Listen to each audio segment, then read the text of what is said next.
Entonces, la idea de hoy es que vamos a hablar acerca de la trombosis venosa profunda asociada al uso de catéteres. Básicamente vamos a enfocar la exposición en el uso de catéteres venosos centrales, ya sea de inserción central o de inserción periférica, que son los que van a ocasionar pues la trombosis venosa profunda como tal. Para comenzar, entonces, definir qué es un catéter central. Un catéter central es un catéter cuya punta va a estar ubicado ya sea o en el tercio proximal de la vena cava superior o en la unión entre la vena cava superior y la aurícula, o incluso algunos hablan del interior de la aurícula derecha, aunque vamos a ver que eso es controvertido bastante por el riesgo de arritmias dado el alto flujo que se puede generar turbulento al interior de la aurícula. Entonces vamos a tener catéteres que van a ser de inserción central, que son básicamente los que nosotros conocemos, ya sea el catéter central que nosotros usamos o los catéteres que son tunelizados o los catéteres permanentes de quimioterapia. Y los catéteres de inserción periférica, que es básicamente el catéter PIC. Estos son como los catéteres que podemos encontrar, ya el PIC, que es el único pues de inserción periférica que es central porque la punta va a terminar en el primer tercio de la cava superior o en la unión cavatrial, y pues los catéteres centrales que pueden ser el no tunelizado, que es el que manejamos nosotros, el tunelizado o el catéter implantable, que es el catéter de quimioterapia.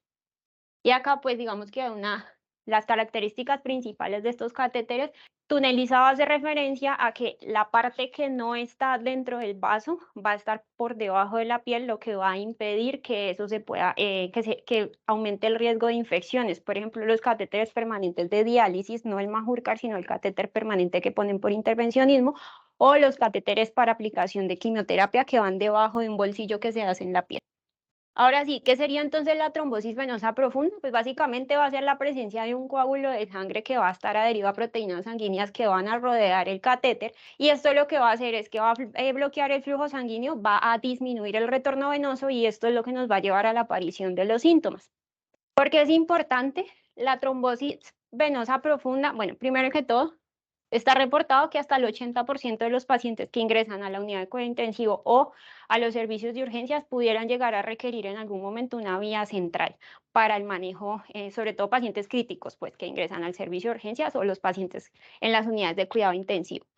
Además de esto, el 10% de las trombosis venosas en adultos van a estar asociadas al uso de catéteres centrales. El uso de catéteres centrales es la causa de casi el 70% de las trombosis venosas profundas en miembros superiores, que vamos a ver, hay una diferencia grande entre los superiores y los inferiores, si bien los catéteres también pueden generar trombosis venosa profunda a nivel de miembros inferiores, pues existen otras causas que nosotros conocemos, pero básicamente las causas grandes de TBP a nivel de miembros superiores son el uso de catéteres y el cáncer o las enfermedades protrombóticas.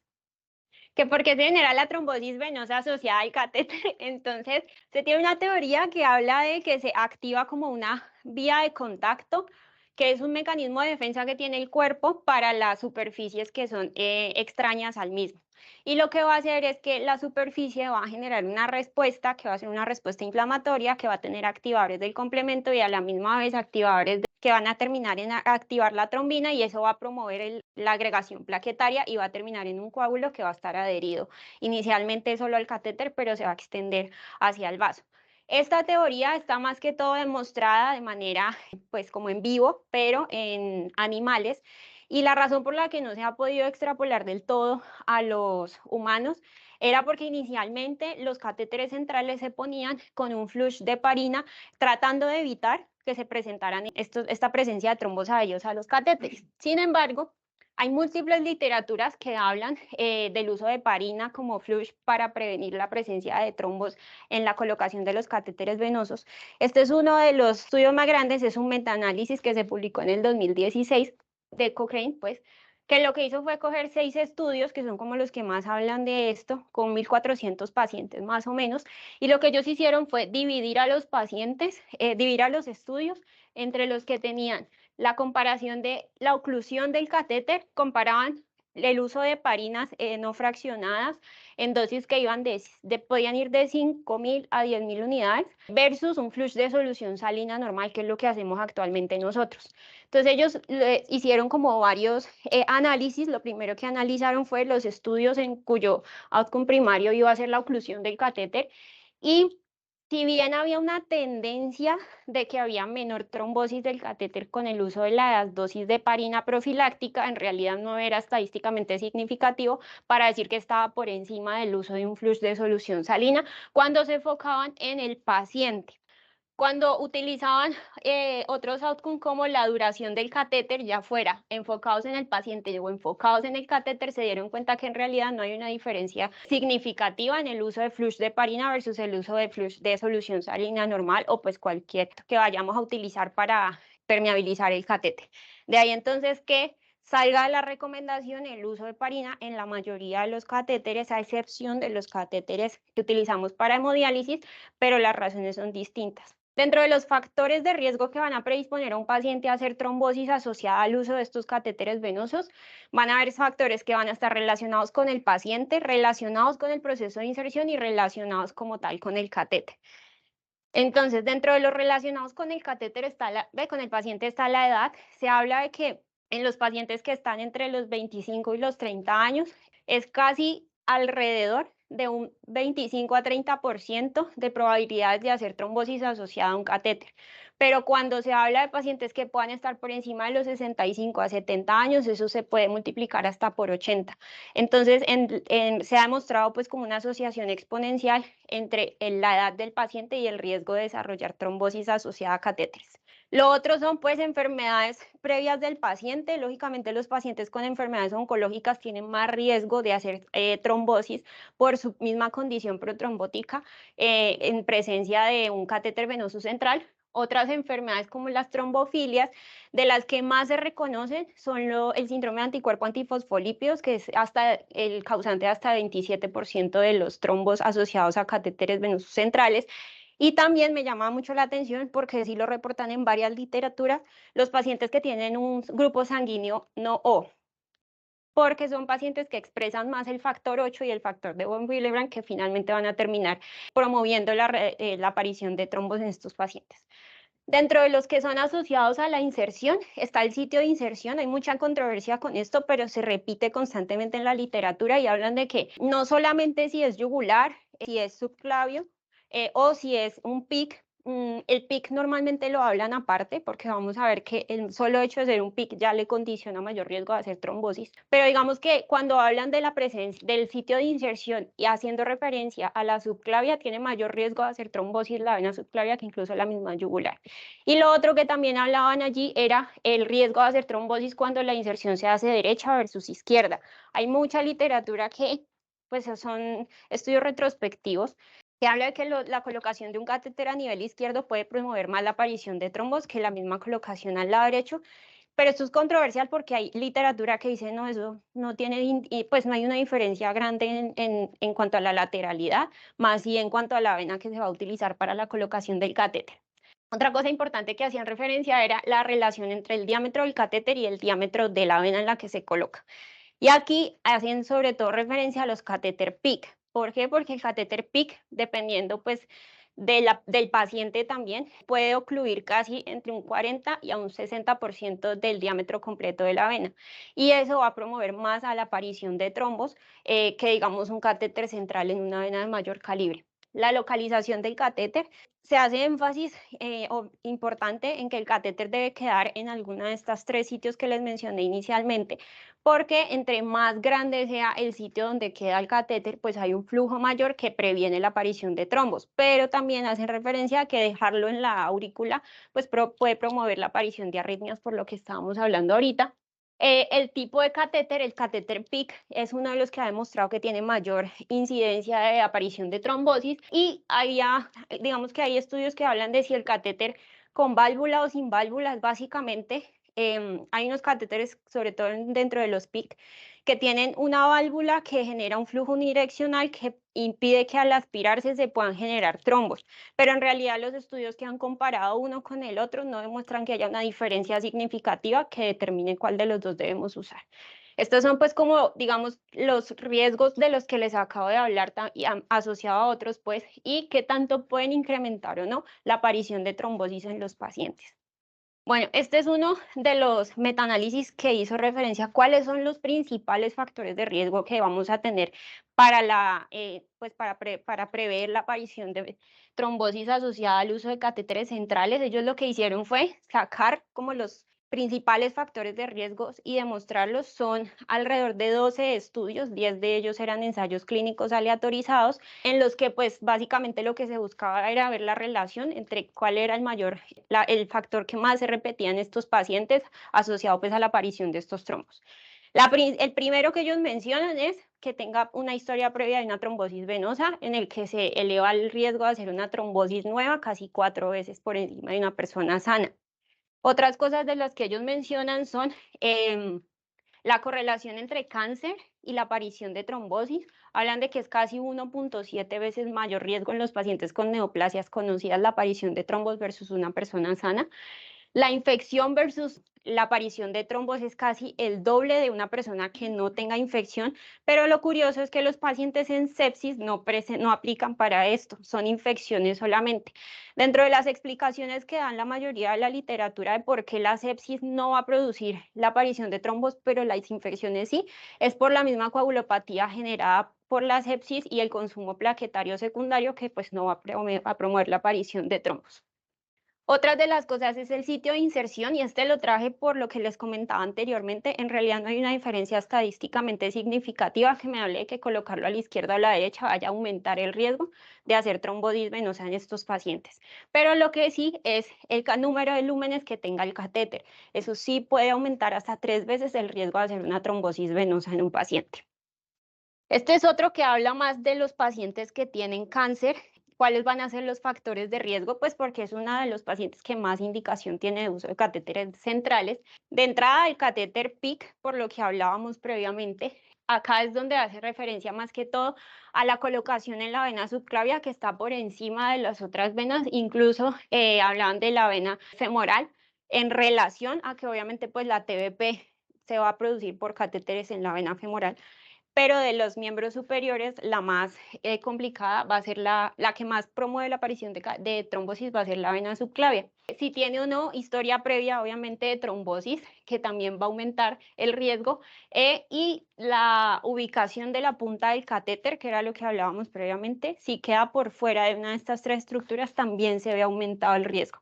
Acá sí hablan de que hay una tendencia a que sea mayor el riesgo de generar trombosis al colocar el catéter al lado izquierdo, pero como les digo, hay estudios que sí y hay estudios que no. Y en realidad, pues más allá de lo que conocemos fisiopatológicamente, no habría otra explicación que la promueva. De pronto queda un poquito más lejos. Entonces, pues sí, básicamente lo que ellos concluyen con esto es que pues sí hay una asociación entre estos factores de riesgo y la aparición de trombos en estos pacientes. Y finalmente, como uno de los catéteres que ha sido como más satanizado en cuanto a la aparición de trombosis venosa profunda, es el catéter PIC. Por las características, por el vaso de donde se inserta, pues aparece este metaanálisis que hace referencia a eso, y lo que ellos hicieron fue dividir los pacientes, pero por el diámetro del catéter. Entonces, lo que ellos hicieron fue dividirlo entre un PIC de 3 French, un PIC de 4 French, uno de 5 y uno de 6, y lo que se vio es que hay una relación exponencial entre el tamaño del catéter, pues del diámetro del catéter, y la aparición de trombosis, que está relacionado con lo que hablábamos anteriormente de que obviamente entre mayor oclusión al vaso, más riesgo de hacer trombosis. El primero es en los catéteres de 3 French, el segundo es en de los 4, 5 y 6, y pues eso fue lo que ellos evidenciaron allí. Entonces, teniendo en cuenta ya los factores de riesgo, digamos que la explicación fisiopatológica que tenemos de por qué aparece una trombosis venosa asociada al uso de catéteres centrales, vamos entonces a hablar ahora del diagnóstico. El diagnóstico va a tener 3 pilares importantes. Primero, las características clínicas. Dentro de las características clínicas que tenemos que tener en cuenta, los síntomas van a depender de la gravedad, y la gravedad va a depender de la cantidad de oclusión que haya en el vaso. Entonces podemos tener simplemente pedazos de fibrina adherido al catéter, pues trombos intraluminales, trombos murales o ya una trombosis completa del vaso, y obviamente entre mayor oclusión tenga el vaso, mayor va a ser la sintomatología del paciente. Y lo otro que tenemos que tener presente en las características clínicas es la funcionalidad del catéter.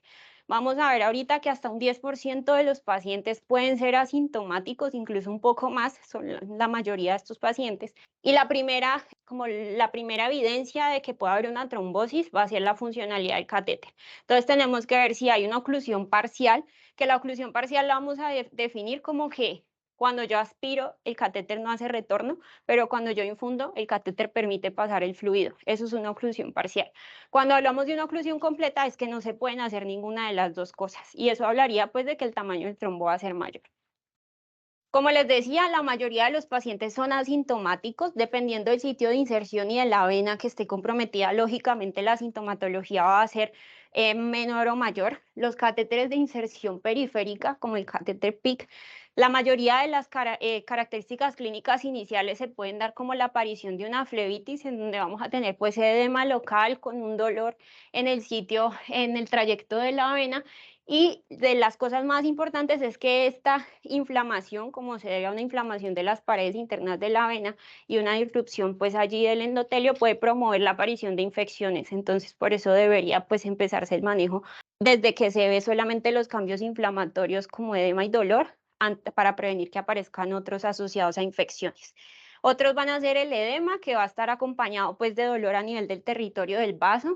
En los miembros superiores, que es donde más se ve TBP asociada a catéteres, se puede presentar un síndrome de vena cava superior, en el que va a haber compromiso también del cuello y la cara, y se puede dar tanto por oclusión de la vena cava como de la vena innominada, que a veces se puede lesionar durante la inserción del catéter, y eso va a promover también la aparición de trombos. Y pues una de las complicaciones que también va a presentar sintomatología, pues es la aparición de tromboembolismo pulmonar, que cuando hablamos de una trombosis venosa profunda de miembros superiores puede alcanzar hasta el 3% de las causas de TEP, mientras que en los miembros inferiores, pues lógicamente sí va a ser mucho mayor.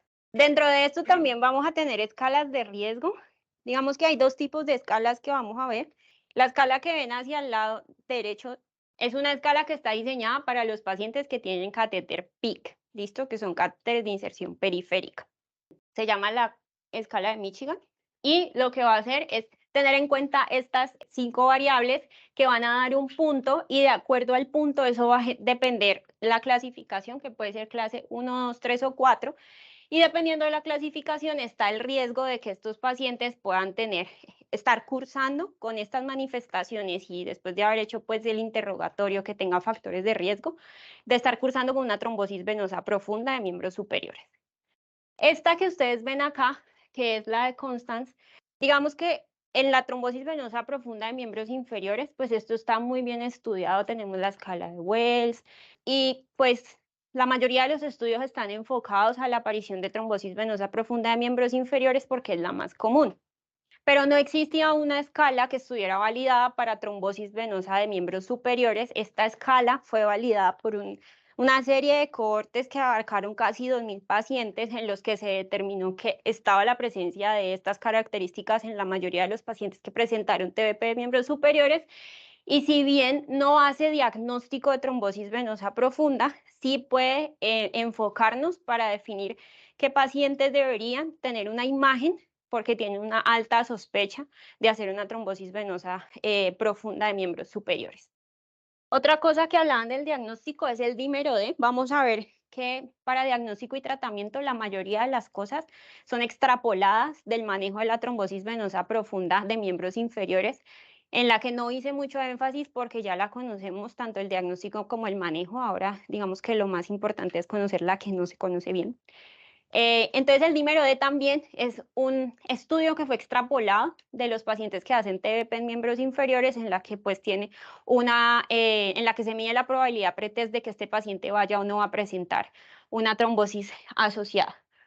Hay varios estudios en los que se midió la sensibilidad y la especificidad de esta prueba para el manejo, para la probabilidad de desarrollar una trombosis venosa profunda de miembros superiores, en los que esto es un metaanálisis, en los que se utilizó un punto de corte del dímero D en 500 microgramos sobre un litro, y arrojó que la sensibilidad era el 92% en promedio y una especificidad del 50%, lo que le daba a la prueba la probabilidad de descartarte una trombosis venosa profunda en miembros superiores, al igual que en los miembros inferiores, pero lógicamente no te va a dar el diagnóstico en caso de que salga positivo y que pues no hay como un problema en extrapolar estas medidas para los miembros superiores porque también cuenta con una sensibilidad alta.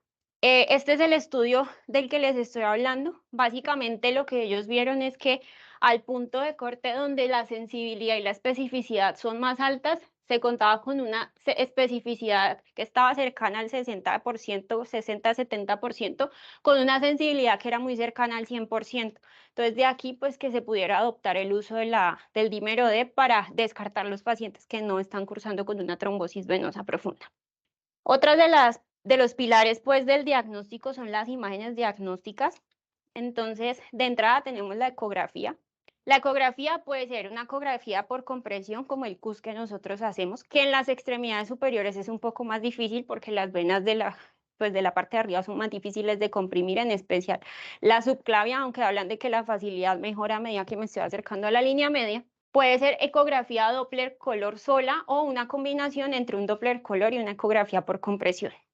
Básicamente, yo puedo utilizar la ecografía en modo B con o sin adición de color para visualizar el vaso y ver de entrada si hay alguna imagen al interior del vaso que me haga sospechar de la presencia de trombos, con la compresión o colocándole el Doppler de onda pulsada o de color para mirar la permeabilidad.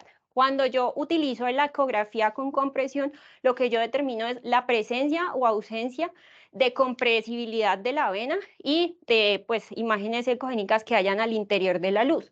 Y con el Doppler lo que voy a medir es las características del flujo, la pulsatividad y la variación con maniobras fisiológicas que se pueden hacer simplemente extendiendo la pierna y apretando el gastrocnemio y ver si hay algún cambio en el flujo de la vena afectada. Está también la tomografía contrastada o el angiotac, que digamos el estudio que más está avalado para el diagnóstico de la trombosis venosa profunda es la ecografía Doppler. Pero en los pacientes que tienen trombosis en miembros superiores o en vasos centrales, la ecografía Doppler se limita mucho. En estos casos, la tomografía con contraste o el angiotac también pueden funcionar para determinar la presencia o no de trombos al interior de los vasos. Yo con la tomografía puedo no solamente mirar si en la luz del vaso, no sé si alcanzan a ver acá que hay un compromiso hacia la luz de los vasos, tanto de la yugular como de la subclavia, igual que se ve acá completamente comprometida hasta la axilar y al igual que en los miembros inferiores. Y aunque les repito, no es el examen de elección para el diagnóstico de trombosis venosa, salvo que sean vasos centrales, me permite, uno, excluir otras causas adicionales que no sea solamente el catéter, como la presencia de malignidad. Dos, evidenciar cuál es la extensión de la trombosis y el grado de la obstrucción de la vena y demostrar que evidentemente hay un trombo al interior del vaso. Y no solo eso, sino que me puede servir como guía para otros procedimientos de intervencionismo, como puede ser la arteriografía o la venografía, pues en este caso, un estudio de la anatomía venosa. La angioresonancia es un estudio que recomiendan muchas de las literaturas, sobre todo en los pacientes que tienen clínica muy sugestiva de una trombosis venosa, pero que tienen ecografías que no muestran trombosis venosa y que tienen limitación para la realización de tomografía, ya sea por la radiación o por el uso del medio de contraste. La angioresonancia, al igual que la tomografía, pues me va a permitir evidenciar las estructuras venosas centrales y profundas, pero adicional a que me permite ver la vena cava superior, también tiene mucha validez en la parte pélvica, donde yo puedo ver con más detalle los vasos sanguíneos y puedo evidenciar si hay trombosis venosa de esta parte que no se logre ver por ecografía por la limitación de la cavidad. También está la venografía y la pletismografía. Básicamente es como lo mismo, tratar de pintar el vaso. Una se va a hacer con medio de contraste convencional, el otro es con yodados. Este usa fluoroscopia, bueno, ambas. El riesgo de esto, ¿cuál es? Pues la exposición a radiación, que va a ser mucho mayor en comparación con realizar un angiotac. Y en realidad, pues está como más enfocado estos estudios a los pacientes que tienen una trombosis venosa que no se conoce la causa o que es tan extensa que se quiera hacer de una vez una intervención terapéutica en la misma intervención diagnóstica. Pero vamos a ver que hay estudios que ya han mostrado que de entrada la ecografía, ya sea Doppler por compresión o combinada, tiene mayor sensibilidad y especificidad a la hora del diagnóstico de la trombosis venosa profunda, haciendo la aclaración de que en los miembros superiores, pues normalmente no va más allá del tercio medio de la subclavia, que es hasta donde podemos llegar a hacer la compresión con facilidad, aunque va a ser limitada por la clavícula. Pero de allí, por encima de la venografía y la pletismografía, está la realización de estudios tomográficos para el diagnóstico de trombosis en vasos centrales.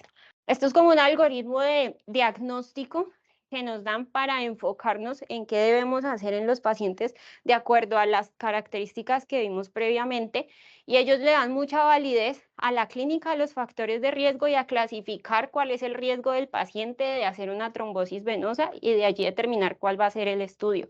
Vemos que en la mayoría del algoritmo, los pacientes que tienen alto riesgo de entrada van a hacer ecografía. La realización de estudios adicionales a la ecografía Doppler o de compresión se deja para los pacientes en las que la ecografía es limitada o definitivamente no se ve nada, pero la sospecha diagnóstica sigue siendo muy grande. Bueno, entonces, ahora, ¿por qué hay que tratar, digamos, la trombosis venosa profunda, sobre todo asociada a catéter, en especial en los miembros superiores? Para evitar básicamente estas tres complicaciones. El tromboembolismo pulmonar, aunque cuando la trombosis es superior, pues es menor el riesgo de desarrollarlo. El síndrome postrombótico, que es básicamente una condición que va a producir un edema crónico con un dolor crónico asociado y que puede terminar en cambios inflamatorios como ulceraciones en pacientes como si tuvieran una enfermedad venosa crónica. Y la trombosis recurrente, que le va a limitar además los accesos venosos a los pacientes cuando necesitan ser como polipuncionados. Entonces el tratamiento se va a basar en tres pilares que debemos seguir. Lo primero, determinar si hay que retirar o no hay que retirar el catéter. Para determinar el retiro del catéter, en realidad vamos a ver que la recomendación grande es no retire el catéter si el catéter está funcional. Si el catéter está disfuncional, retírelo. Si el catéter ya no se necesita, retírelo. Pero si el paciente necesita el catéter y el catéter está funcional, no retire el catéter. Iníciele la terapia y cuando ya el paciente no requiera más el catéter, pues retira el catéter. Si la función del catéter es la infusión de medicamentos y eso está actuando correctamente, la indicación de retirar el catéter no es, pues no hay una indicación de retirar el catéter como tal, es iniciar el manejo. Si definitivamente el catéter es para ambas cosas, digamos en un paciente con difícil acceso venoso, que yo tengo una única vía central y el catéter no está funcionando para la toma de exámenes, pues sería otra condición diferente. Estos son los dos estudios grandes en los que se basaron para dar la recomendación. Básicamente el primer estudio lo que hacía era comparar el uso de heparinas de bajo peso molecular y warfarina versus remover el catéter, y se dieron cuenta que en realidad no había una diferencia entre remover y no remover el catéter siempre y cuando el paciente tuviera ya un inicio de anticoagulación. Y el segundo es básicamente lo mismo, pero en pacientes que tenían cáncer, y se hacían tres grupos. Uno era pacientes solamente con anticoagulación sin retirar el catéter, pacientes con anticoagulación y retiro del catéter, y pacientes solo con el retiro del catéter, y se dieron cuenta que retirar el catéter no mostraba ninguna diferencia entre los tres grupos. Entonces, en realidad, de aquí se basa la recomendación de que uno pueda iniciar la anticoagulación sin retirar como tal el catéter. Lo otro es la anticoagulación, y acá surgen dos preguntas grandes. ¿Qué anticoagulante y hasta cuándo voy a dejar el anticoagulante? Entonces, como todo en las trombosis venosas profundas de miembros superiores es extrapolado de la trombosis venosa de miembros inferiores, la recomendación grande que dan las guías es empiece con heparinas de bajo peso molecular a la dosis usual de anticoagulación de 1 miligramo por kilo cada 12 horas. Y de allí pase a warfarina. No hay literatura que hable del uso de los anticoagulantes orales en estos pacientes.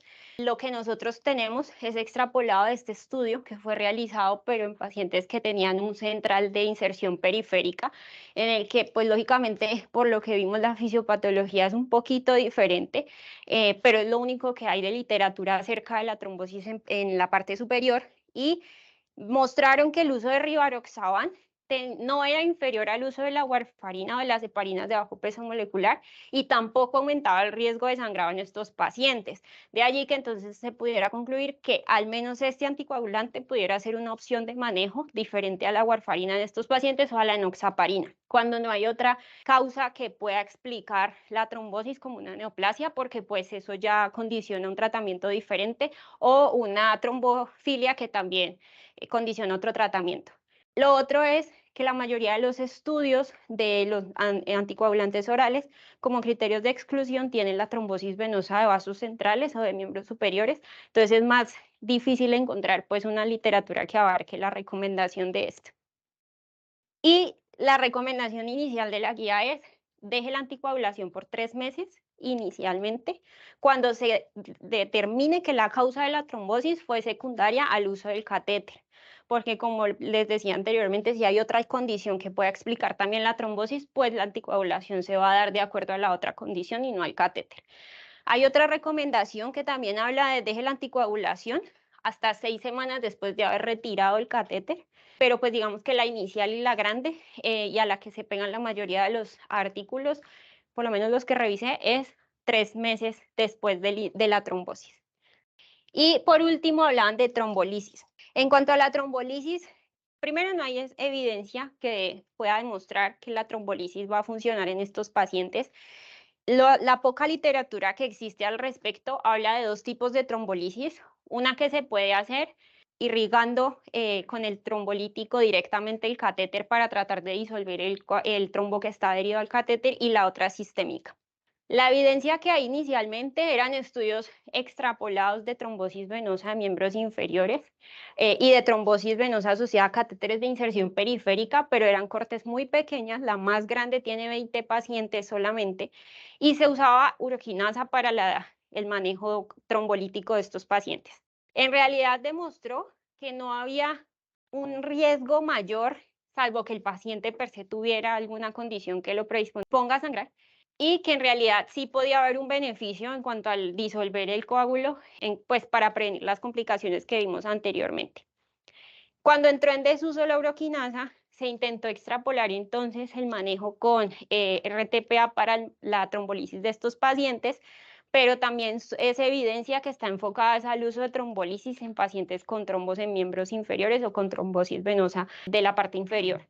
Entonces, en realidad, algo que apoya el uso de trombolíticos en pacientes con trombosis venosa de miembros superiores asociada a los catéteres es muy baja, y en realidad los riesgos más grandes que existen es el desarrollo pues, de hacer un síndrome postrombótico que le va a condicionar al paciente una enfermedad venosa crónica, o pues hacer un tromboembolismo pulmonar, pero el riesgo es apenas del 3%, entonces digamos que riesgo-beneficio, el mero uso de la anticoagulación sería suficiente. Y pues eso era lo que les traía para hoy.